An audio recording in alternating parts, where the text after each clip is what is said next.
ആർക്കെങ്കിലുമൊക്കെ എന്തെങ്കിലുമൊക്കെ നേട്ടമുണ്ടാകുമ്പോൾ അവകാശവാദവുമായി കേരളത്തിലെ രാഷ്ട്രീയ പാർട്ടികൾ വരുന്നത് ആദ്യ സംഭവമല്ല. അത് പുതിയ വാർത്തയോ പുതിയ അനുഭവമോ കേരളത്തിന് ഉള്ളതല്ല. പക്ഷേ ഒരു ബി.ജെ.പി. നേതാവ് കേരളത്തിലെ ബി.ജെ.പിയുടെ മീഡിയ സെല്ലിലുള്ള മീഡിയ പാനലിസ്റ്റ് മെമ്പറായ ജോമോൻ ചക്കാലക്കലിന്റെ ഒരു ഫേസ്ബുക്ക് പോസ്റ്റാണ് ഇപ്പോഴത്തെ ഒരു പുതിയ ചർച്ചാ വിഷയം. അതിന് കാരണം അദ്ദേഹം പറയുന്നത് മലയാളികൾ കഴിഞ്ഞ ഏറെ നാളുകളായി ആഗ്രഹിച്ചതാണ് സഞ്ജു സാംസൺ എന്ന കേരളത്തിന്റെ ഐക്കൺ ക്രിക്കറ്റർ. അദ്ദേഹം ഇന്ത്യൻ ടീമിൽ കളിക്കുക, തുടർച്ചയായി കളിക്കുക, ലോകകപ്പിൽ ടീമിൽ വരിക എന്നുള്ളതൊക്കെ.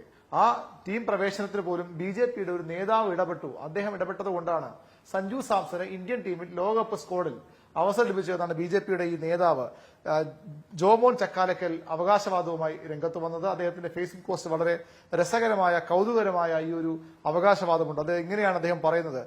ബി.ജെ.പിയുടെ കേരള ഘടകത്തിന്റെ സംഘടനാ ചുമതലയുള്ള ജനറൽ സെക്രട്ടറി സുഭാഷ് ജി എല്ലാ കാര്യങ്ങളിലും നേരിട്ട് അമിത്ഷായുമായും അതുപോലെ മോദിജിയുമായും ഒക്കെ നേരിട്ട് സംസാരിക്കാൻ കഴിവുള്ള, അതിന് സ്വാതന്ത്ര്യമുള്ള നേതാവാണ്. അദ്ദേഹത്തിന്റെ കൂടെ നേരിട്ട് ഇടപഴകുന്നവർക്ക് അക്കാര്യം വരും. പക്ഷെ അതിന്റെ ഒന്നും അഹങ്കാരമോ അതിന്റെ ഒന്നും അത് വലിയ സംഭവമാണോ അദ്ദേഹം ഒരിക്കലും ധരിക്കാറുമില്ല. പക്ഷേ ഇവിടെ ഈ ഒരു മീറ്റിംഗ് കഴിഞ്ഞ മാസം എപ്പോഴോ തിരുവനന്തപുരത്ത് നടന്നൊരു മീറ്റിംഗിൽ സുഭാഷ് ജി പങ്കെടുത്ത മീറ്റിംഗിൽ ഇദ്ദേഹം തന്നെ നമ്മുടെ ഈ ഫേസ്ബുക്ക് പോസ്റ്റ് ഇട്ട ജോമോൻ ചക്കാലക്കൽ തന്നെ അദ്ദേഹത്തോട് ആവശ്യപ്പെട്ടു. കേരളത്തിന്റെ ഐക്കൺ താരമാണ് സഞ്ജു സാംസൺ, അദ്ദേഹത്തെ നിരന്തരം ഇന്ത്യൻ ടീമിൽ തഴയുന്നു.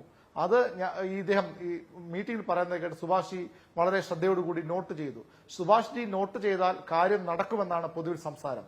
അങ്ങനെ സുഭാഷ് ജി നോട്ട് ചെയ്ത് കാര്യങ്ങൾ അവതരിപ്പിച്ചതിന്റെ ഫലമാണ് സഞ്ജു വി സാംസനെ ഇന്നലെ ബി.സി.സി.ഐ ടീം പ്രഖ്യാപിക്കുമ്പോൾ ഇന്ത്യൻ T20 ടീമിൽ, ലോകകപ്പിനുള്ള ഇന്ത്യൻ T20 ടീമിൽ ഉൾപ്പെടുത്തിയതെന്ന അവകാശവാദമാണ് ഇദ്ദേഹം ഉന്നയിക്കുന്നത്. നമുക്കറിയാം, സാധാരണ ആരും അത്ര എളുപ്പമൊന്നും പറയാൻ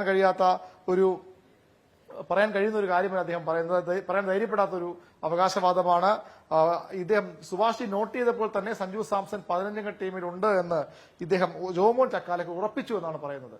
വളരെ രസകരവും വളരെ കൗതുകകരവുമായ ഒരു അവകാശവാദമാണ്. ഇനി ലോകകപ്പ് ക്രിക്കറ്റ് വരാതിരിക്കുന്നു. സഞ്ജു സാംസൺ എന്തായാലും ടീമിൽ കളിക്കും. സഞ്ജു അടിക്കുന്ന ഓരോ ബൗണ്ടറിക്കും ഓരോ സിക്സറിനും ഇതുപോലെ ആരെങ്കിലും അവകാശവാദം വരുമോ എന്ന് കണ്ടറിയണം. അങ്ങനെ എട്ടുകാലി മമ്മൂഞ്ഞ് സിൻഡ്രോം ഉള്ളവർ സഞ്ജുവിന്റെ ഈ ക്രിക്കറ്റ് രംഗത്തെ ഓരോ നേട്ടത്തിനും അവകാശവാദം ഉന്നയിക്കുമോ എന്ന് തന്നെ കാത്തിരുന്ന് കാണേണ്ടി വരും.